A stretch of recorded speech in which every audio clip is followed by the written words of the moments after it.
we're up for actually what I've been most excited about for this entire show. And I've been more excited than you. Oh, yeah? Yeah. Yeah. So I don't think anyone has had more rage about the studio than you. That's true. So it's fitting that you're here today. I rage about just a lot, though. I'm particular. Yeah, so maybe we'll just like preface it with AV tech, while it's cool, on the network side of the house, like RFCs are just suggestions. And they're loose suggestions. Prices are just suggestions. They call it's an open standard, but they're going to close it as soon as they can. Ooh, and they're going to make you pay. Oh, it hits. All righty. So why don't we take it away? Let's show us behind the scenes. Show us how we make the magic. Show me the money. All right, we're going to show you everything from behind the scenes that we use to run the studio. So we'll give you a kind of a peek at all of the elements. First, this video down here, this monitor is connected to the laptops that they use, or the desktop that they use to show you things. So this is where we do all of our remote computing and demoing.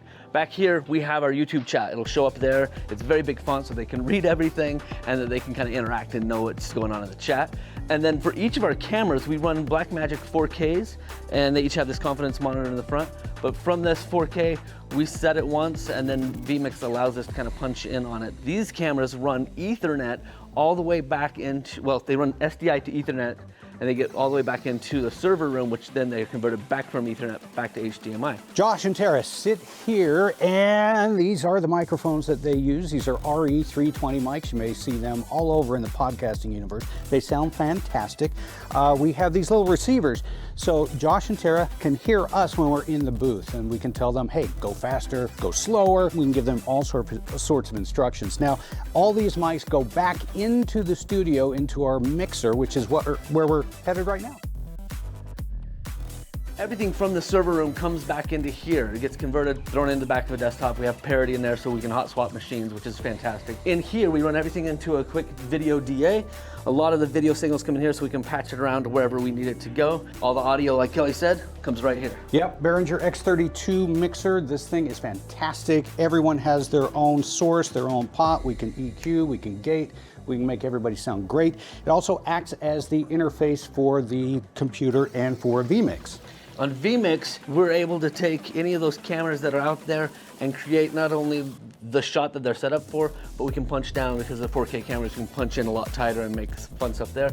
I've got a Stream Deck XL that has not only my camera shots, but also allows me to fire up little GIFs, animations, and or full-on stingers that I can use. I run a lot of the show right off that Stream Deck because it's so much more easy to have a tactile finger puncher. I can take anything that Kelly puts up on his machines over there, and then if I give him the signal, he can actually set these mics up so I can talk right into the ears of the hosts, or we can open them up so we can talk to everybody. And then we've got the lighting board, which is a massive beast in and of itself. This thing, basically you could run a Broadway show with this. We've got it set up so basically you turn it on, move one fader, and all the lights that we want come on. Just that simple. At least it should be that simple. All of these lights are controlled by what are called little universes in a multiverse. Now, sometimes they don't come on when they're supposed to. We have to climb all the way up here, basically turn it on and turn it off again. We turn off the entire multiverse. And that's it. That's how we put the whole show together. Hopefully that was insightful. Let us know what kind of questions you got. We're happy to answer them. Those little multiverse things, the other fun thing about them is they run their own little wireless network. Yeah. This guy loves it. Yeah, it's fun. And it's like, so cool. So the high bandwidth network it runs with is at what, 2.4? Yeah. But it's also 900 megahertz too. So Yeah. it's just like noise, just radio noise. And this building is concrete. So super fun.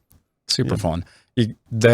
My favorite studio thing is the very cool 10 gigabit Ethernet switch that they have. It's a Nexus switch. It's a data center level switch. Yeah. But it's so I can go like this and talk to you. That's 10 gigabit quality right there. That breathing.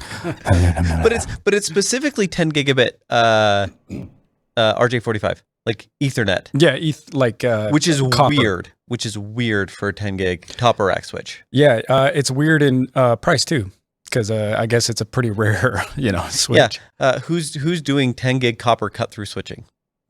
We are. We Us. are. Yeah, we're a special little butterfly. I think when we asked for that, they said, "Huh?" Yeah. We said, "Yeah, no, we need that, and it has to be all 10 gigabit." And they're like, "All right." Yeah, and they sent us like a couple different options that were like SFP. I'm like, I don't want to buy Yeah. 48 SFPs. Yeah. Please no. Yep. What other fun things are here? Routing Dante. Have you ever heard that? Do you remember that protocol? No, I remember. Oh, I remember. Yeah, Dante is great, and we totally use it all the time.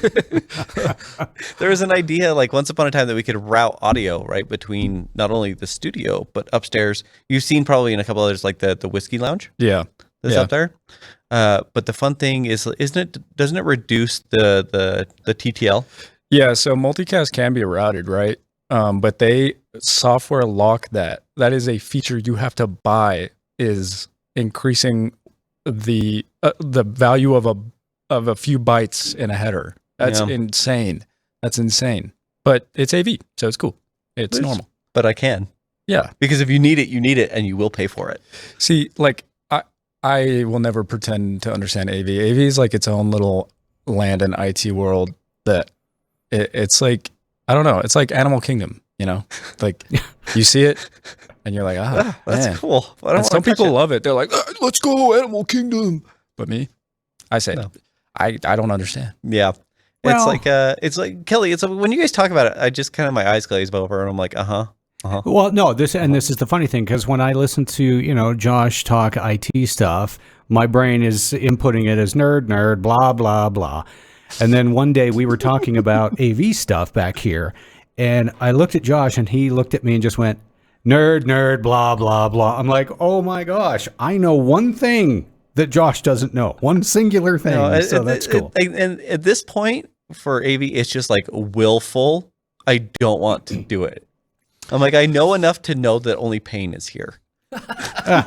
Well, that's why Mock my pain. it's one of those technologies that literally require specific roles, right? Like, it's not something you can just pick up and go. But it's cool. Oh, Like it's the, cool. The finished product is cool. Yeah, the finished product is cool, but here's the other interesting thing is, they're talking about all this complex equipment and how expensive it is. To be honest, the barrier to entry into like audio, video, and streaming has dropped tremendously. You can really get a halfway decent system that looks and sounds okay for not a whole lot of money. So if you're interested in getting into that, oh boy, you really can. And it won't cost you a whole lot. I think it gets like that single system setup, right? Like your Twitch style stream. Yeah, that's super common. Yeah. But the second you start trying to do this stuff with multi cameras, multi mics, between like disparate networks, Yeah. all of a sudden the complexity is like logarithmic. It's like, Yeah. Studio grade AV is a beast. yeah. I I think Kelly, like you've helped people before, right? After they've written in. Yeah, I've had some folks that have been viewers of the webcast, and they've reached out and asked for help. One guy was setting a streaming system for his church, and wanted some pointers. I'm like, yeah, I'll hop on a call. And so we chatted for a while, walked him through a lot of the things that he needed, and he was quite surprised at how affordable it actually ends up being. Marcel asked what I have in my home. Well, y'all saw my home studio just a couple of weeks ago. Mine is primarily for audio. I don't do video there, but My home studio is all video. yeah, you've got the video, I got the audio side. Between us, I bet we've consulted and taught a whole lot of people how to build any size of studio. That was basically my job at Meta forever. Oh, audio is even more interesting. You'll get what is this aux cable? And they'll say, you fool, you absolute fool. You fool. That's actually the 35 millimeter. And you plug it into this. And if you want it to sound 3.5. No, it's an XLR cable, or maybe it's a TRS quarter inch. I don't know, dude. I mean, exactly. I don't know. Does it fit? Plug it in. Try. does it work? Push harder, Josh. Push harder. Hey, that's what the APC guy told me last week. Turns out, to close that loop, Yeah, you guys didn't see our What happened? at the bottom of the rack. we ordered the wrong part. So years ago. So it was either me, Katie, or Austin. One of us ordered the wrong part, or all three of us ordered the wrong part, or we were shipped the wrong part because it's off by like one number.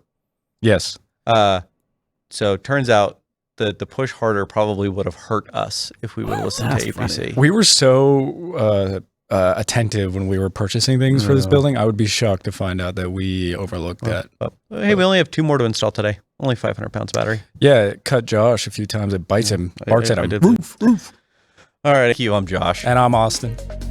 Thanks for joining us this week. Do us a couple of favors. Would you like and subscribe to our YouTube channel? Leave us your comments, and I will put that link in the chat one more time so you can check out the webinar and have your shot at a Steam Deck.